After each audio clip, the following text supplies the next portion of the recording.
Based on the drafts, I think I'm leaning a little bit more to Insomnia because they're covering multiple facets of their comp, right?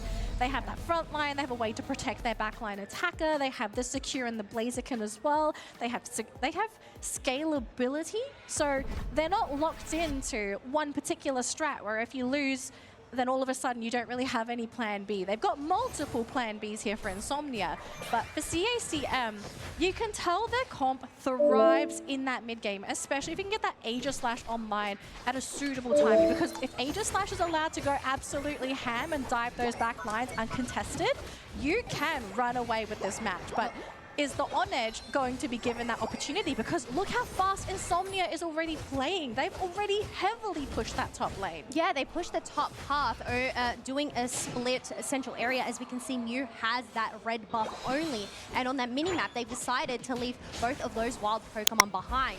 But down in that bottom path, we do have a 3v1 currently. Snorlax has decided to take a little snooze. Yep, just providing a little bit of pressure there onto the Suicune. Make sure there's no crazy stuff happening, but at least for Suicune, you're kind of just checking out the lanes to make sure that your Charmeleon isn't going to be in too much trouble. Like, the goal here really for Insomnia is just make sure your mid-gamers hit their marks, hit their level spikes, and then from there, then you sort of you press the gas and kind of hope things go your way. Whereas for CACM, they need to make sure Insomnia never has that gas. That's their job. Slow things down, and you be the ones to press the pedal and hope that Insomnia is the one to try and press that brake. And so far, it's not looking too great here, you know? You've got the Snorlax being pressured by Insomnia. I should be able to get out of here. There's small chip damage and slight jukes. We'll go for a little bit of a nap as well. Going to be opening up there for the Dual Blade, but not enough, unfortunately, to lock in that Suicune. Instead, going to try and go for that Mew, but too elusive, unfortunately, for the Dual Blade. Just not quite there in terms of power. We do have those 8-minute birds spawning on up as two members of Insomnia are deciding to stick down here. Other members have decided to pivot on up, but getting these final evolutions. Just being a disruptor, being that Snorlax to keep Insomnia at bay for the time being. Yeah, we do have the Charizard online and basically ready to go if they do need that extra firepower, but Insomnia, they are a little bit split. They've got the Eldegoss and the Blaziken in that top lane, so it's just going to be 3 versus the world here against CACM. And unfortunately for Suicune, there's only so much you can absorb as a tanky Pokemon, but they do manage to grab one. And now CACM, they're the ones in danger as Mew comes in and locks in a double knockout. That was a double beam and huge for Insomnia to go and get in all of this Eos energy, leaving this bottom pad at 9 points. Another little dunk goes on in. Are they actually going to break it? No, they don't have enough. And oh wait, no. Luna has 21, so that is born and going to create so much space for them to go and secure this basement Reggie. Yeah, nice big overdunk as well. Just sort of trying to push themselves as far ahead as possible. And the gap already between these two teams is very significant this late into the game. 14 points to 190. And Insomnia, they've hit their stride, they've hit their mark. They want to try and steal away all of this experience away from CACM. So very aggressive maneuver here to take their wild Pokemon.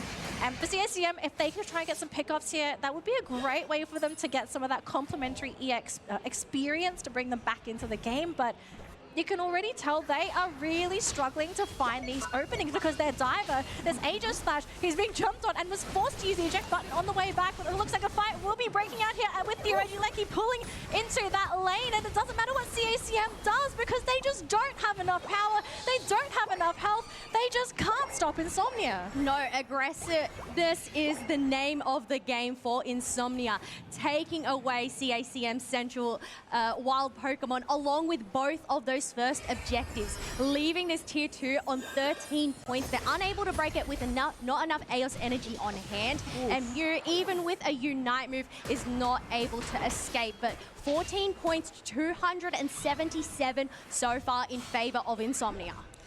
Oh, this game is looking very heavily in favor of Insomnia, but CACM, all it takes is for them to get a big knockout on someone such as that Blaziken or that Charizard. The fight continues, but look at them, the entire team. They lose 2 in a matter of seconds against that Blaziken. They're going to jump on top of the Snorlax as well, who is trying to use that block to save his teammate. But once you're thrown in the air by that Charizard, there's only so much you can do before you melt and are sent back to the Pokemon Center. Well, you know what they say, fire does melt steel, as Aegis Slash is sent back back. We do have that snipe shot chipping away, but that second one does end up missing its mark along with that third, and Sun Sun ends up getting away unscathed. 20 seconds left to go until both of these objectives do end up respawning. Obion doesn't want to get caught or pulled back by that Zera aura, but they need to keep this vision, so still playing super aggressively.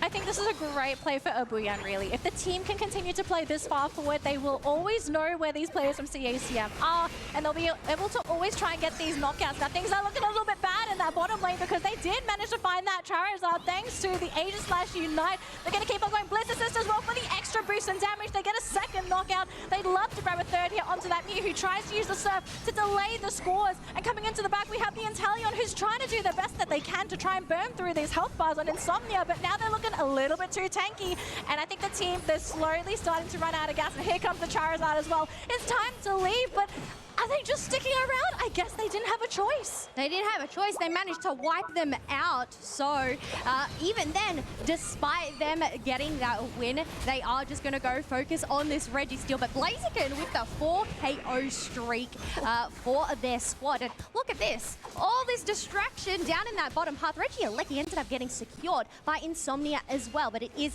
dealt with quickly by CACM. I cannot believe how Insomnia has basically got CACM trapped towards the center of their base. They can't even go into their central area safely at all. They lose 2 Pokemon, the Inteleon and the Zera. They will try to fight with the Aegis Slash in hopes that they can get the knockouts, but they just, again, they've run out of gas. They don't have the damage. There's just too much health on these Insomnia Pokemon. I'm looking at this match and I'm trying to think, if I'm a CACM, what options do I have to come back into the game? The obvious one is to try and grab that Rayquaza, but do you have other options? Can you try and go for backcaps? Can you try and go for ambushes? Can you try and wrap around and maybe pick off a squishy Pokemon? And as I say those, I feel like all of my answers to that is no, no, and no.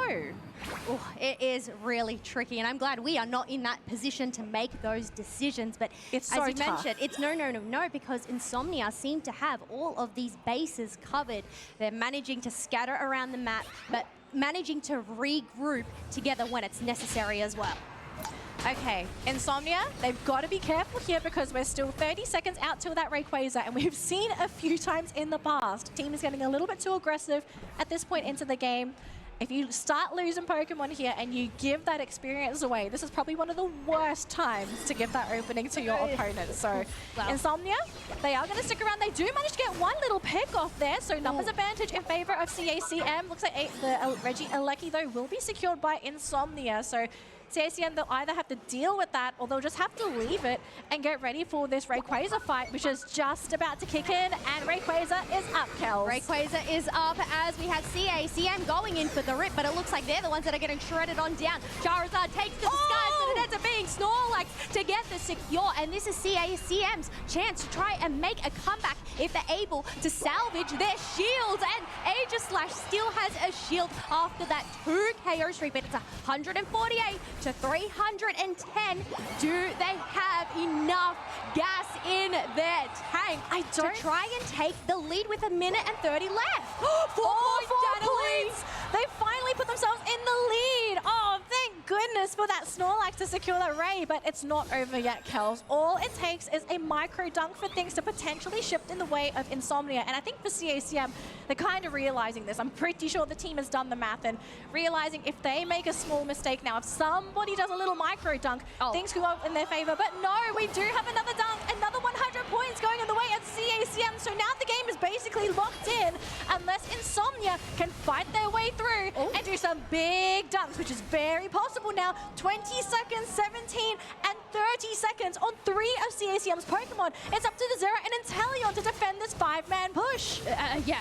2 against 5 is definitely going to be a bit of a struggle, as we do have Inteleon interrupting that Eldegoss, but it looks like 46 along with another dunk ends up going in, and look at this, despite losing that Rayquaza, Insomnia have now taken over the lead.